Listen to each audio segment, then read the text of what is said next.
Welcome to the Morningstar Series 3 Stock Picks. I'm Holly Black. With me in the studio today is Laura Fole. She's co-manager of Lowland Investment Company. Welcome to the studio. Thanks.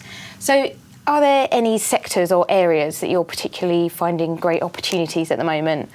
There's one area I'm quite excited about, which I think will be a bit of a controversial one, which is motor insurers.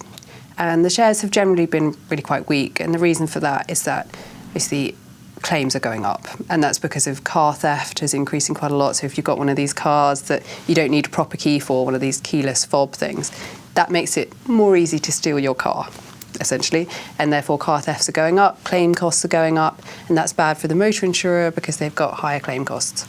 Why I'm saying this is an interesting area is that the types of motor insurer that we have within the portfolio, so this would be the likes of Direct Line, are managing these claim costs really well. So they're managing to make good margins even in a year where claim costs are very difficult. So I think that shows the underlying resilience of the portfolio. And at the same time, with something like Direct Line, you're getting an almost 10% dividend yield that I think is sustainable. So motor insurers is an area that I think is really quite interesting at the moment, but you need to be selective and pick the good companies within the sector. You would think that with so many innovations that motor theft would be going down, not up. Yeah, you would think that, wouldn't you? But actually, it's the exact opposite. And the problem is cars are getting more complicated as well. So now there's a lot more electronics on your average car. So if you have even a very simple crash, that means a lot of electronics need to be replaced, whereas it used to be much more mechanical. So you could just, if you hit your bumper, it's fine, you just get rid of the dent, no problem. Whereas now there's a lot of sensors and things that need to be replaced. So the costs are going up, not just because of thefts, but also because of all these more electronics in cars as well. Okay. So have you got a second stock pick for us? I've got a different one for you, which is a company called Shoezone. You might know it. It's on most UK high streets, but it wouldn't be on the best road in the high street. It would be on the next road over.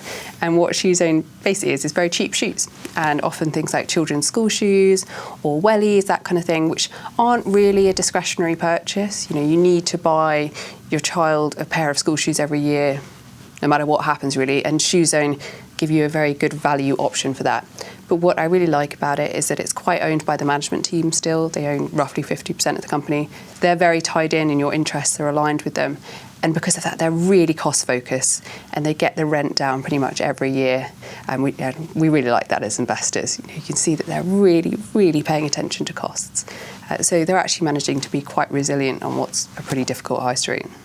Yeah, so I was going to say, a lot of people are concerned about the outlook for retail at the moment, but Shoezone is bucking that trend? Pretty much. They're managing to keep earnings about flat, which in the context of the UK high street and a lot of retailers going under is a good outcome. And they're managing to do that because they're just keeping the costs nailed down.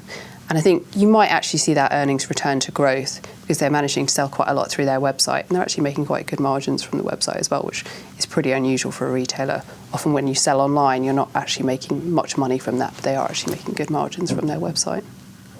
So what's a final name in the portfolio that you're particularly excited about? I'm going to pick another controversial one, which is RBS, which is Royal Bank of Scotland, which has been a new position for Lowland this year. Still 60% government owned, hence the slight controversy around it.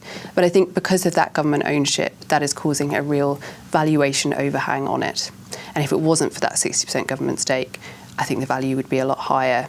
And the reason we like it is that they've got a much stronger balance sheet than they've had historically. And I think that puts them in a good position to return some of that cash back to shareholders. And you've already seen them announce a special dividend earlier on this year. And I think there could be more to come in that regard. I think they'll also do a buyback, possibly of the government stake. And so it's more of a capital return story. I think you'll get a good dividend yield plus a buyback. And I don't think that's currently factored into the shares. Why does the government ownership weigh on the share price? I think there's a question mark about if there's a change of government, what the plan would be under a possible Labour government for that 60% stake. So what the Conservatives have said is that they will sell it down gradually, but it seems to be that under possibly John McDonnell that they would look to keep that 60% stake, possibly even nationalise the whole bank. So there's that question mark about it because of a possible change of government. Well, thanks so much for your time. That's all right. And thanks for joining us.